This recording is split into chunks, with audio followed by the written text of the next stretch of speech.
اللہ تعالیٰ نے قرآن مجید میں نبی پاک علیہ السلام کے خاندان مقدس کے بارے میں یہ ارشاد فرمایا ہے، فرمایا قُل لَا أَسْأَلُكُمْ عَلَيْهِ أَجْرًا إِلَّا الْمَوَدَّةَ فِي الْقُرْبَى۔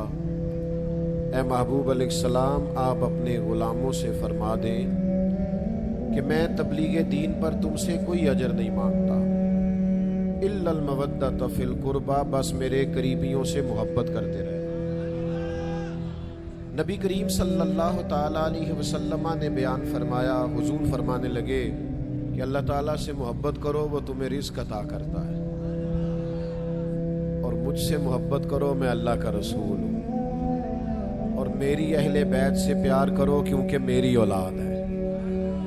تو نبی کریم صلی اللہ تعالی علیہ وسلم کے مقدس خاندان سے پیار کرنا یہ حضور سید عالم علیہ السلام کی نسبت کی برکت سے ضروری ہے۔ یاد رکھیے گا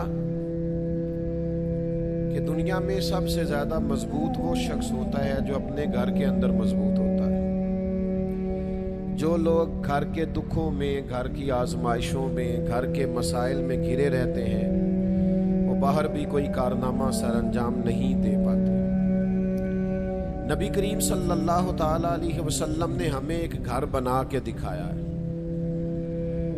حضور نے ایک کاشانہ نور ہمیں بنا کے دکھایا کہ گھر اس طرح بنتا ہے، اور نبی پاک علیہ السلام نے فرمایا میں ظاہری طور پر جا رہا ہوں گویا، لیکن تمہیں دو چیزیں دے کے جا رہا ہوں، اگر تھام کے رکھو گے تو گمراہی کبھی تمہارے پاس نہیں آئے۔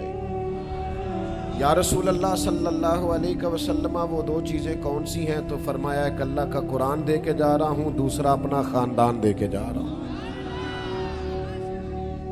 یہ تم تھام کے رکھو گے تو کبھی گمراہ نہیں ہوگے۔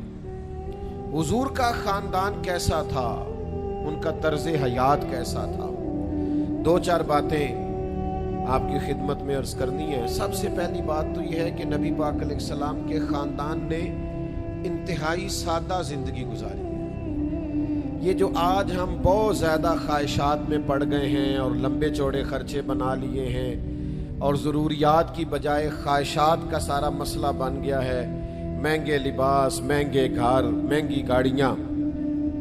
حضور علیہ السلام نے اپنی اولاد کے لیے دعا مانگی جو جامع ترمذی میں موجود ہے۔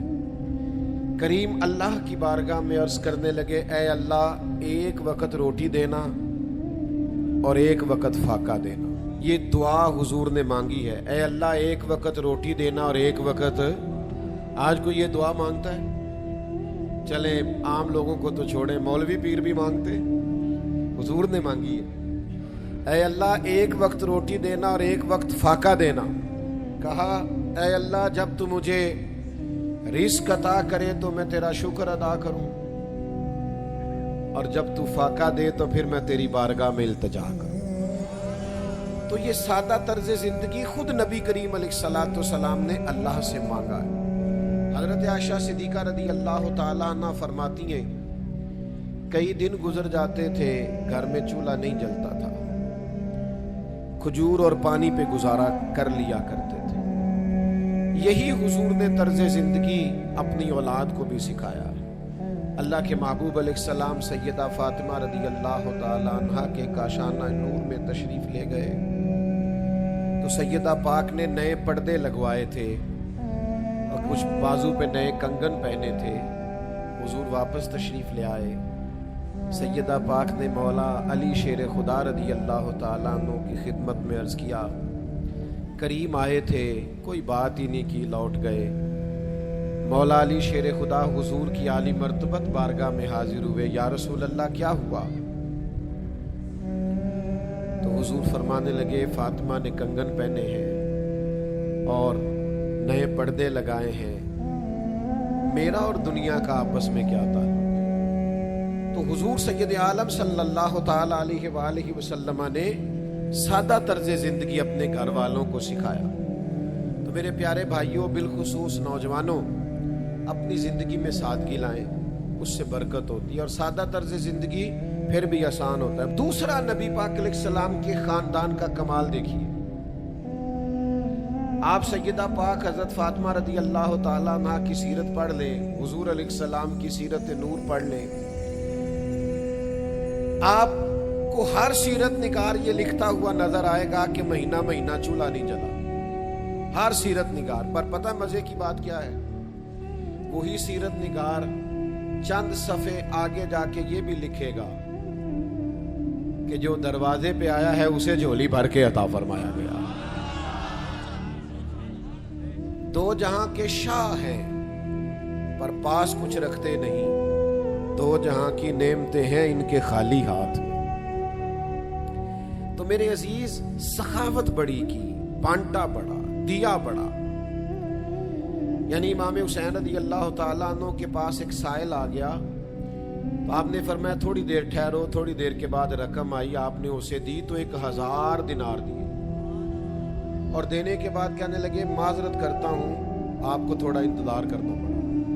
یعنی خود بھیک دیں، خود ہی کہیں منگتے کا بھلا ہو۔ ہمارے اول تو ہم سادگی نہیں اختیار کرتے، اور اگر کبھی کوئی رقمیں آ جائیں، کوئی آدمی وسیع اس کے پاس رزق آ جائے تو اپنے خرچے بڑھا لیتا ہے، مہنگی گاڑیاں لے لیتا ہے، ساتھ والا پلاٹ خریدنے کے چکر میں آ جاتا ہے۔ سخاوت نہیں کرتے، بانٹتے نہیں، یہ مزاج پیدا کریں۔ تیسری بات آپ کو حضور کے اہل بیت نبوت میں یہ ملے گی کہ وہ کثرت سے سجدے کرنے والے لوگ تھے۔ آج ہماری محفلیں لمبی ہیں، نمازیں چھوٹی ہیں، صرف جلسے کرا کے لوگ عاشق رسول بننا چاہتے ہیں۔ محض جلسوں سے، محض نعروں سے عشق رسول ثابت نہیں ہوتا۔ آپ کو اس کے لیے عملی جدوجہد بھی کرنی ہے نا۔ نماز بھی تو حضور نے فرمایا نا میری آنکھوں کی ٹھنڈک ہے۔ اور اگر آپ عشق رسول صرف اسی چیز کا نام ہے کہ نوٹوں کی دتھی اوپر جا رہی ہے اور نیچے آ رہی ہے، اور میلاد کی محفل کے اندر بھی آپ نے صرف مالداروں کو اگلی سیٹوں پہ بٹھا لیا ہے، اور جس کو 35 سال ہو گئے مسجد میں فجر کی اذان دیتے ہوئے، اس کو میلاد کی محفل کا اسٹیج بھی نصیب نہیں ہوا، وہ پھر بھی پیچھے ہے اس لیے کہ پیسے کوئی نہیں نا پاس۔ تو بھائی، سجدوں کا پیار، عبادت۔ حضرت سیدہ پاک رضی اللہ تعالیٰ عنہ ساری رات نفل پڑھا کرتی، ساری رات۔ امام حسین، امام حسن رضی اللہ تعالیٰ عنہ کثرت سے سجود کرنے والے۔ خود صحیح مسلم میں حدیث موجود ہے، حضرت سیدہ عائشہ صدیقہ ام المومنین رضی اللہ تعالیٰ عنہ بیان فرماتی ہیں، ساری رات ہی نبی پاک نے نفل پڑھے، ساری رات ہی گویا، اور اتنے نوافل حضور نے ادا کیے کہ سحری کے وقت میں نے دیکھا مقدس قدموں پہ ورم آ گئے۔ میں نے عرض کی حضور آپ کے صدقے اللہ اگلے پچھلوں کو معاف کرے گا، آپ اتنی مشقت کرتے؟ تو فرمایا آپ نے مجھے کہا ہے نا کہ اللہ کے مجھ پر بڑے انعامات ہیں، تو پھر میں اپنے رب کا شکر گزار بندہ نہ بنوں؟ چوتھی بات میرے عزیز اہل بیت نبوت میں آپ کو ملے گی، وہ ہے صبر، جو ہم بالکل نہیں کرتے۔ صبر، قرآن مجید میں کم و بیش 100 مقام پہ صبر کا ذکر ہے۔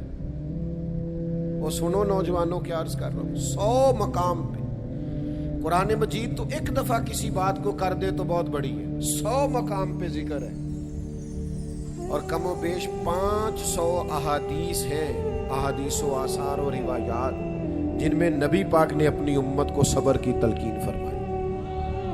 اور ان ساری باتوں کو جمع کرنے کے بعد مولا علی شیر خدا رضی اللہ تعالیٰ عنہ فرماتے، جو انسانی جسم میں سر کا مقام ہے نا، وہی دین میں صبر کا مقام ہے۔ تو حوصلہ پیدا کریں۔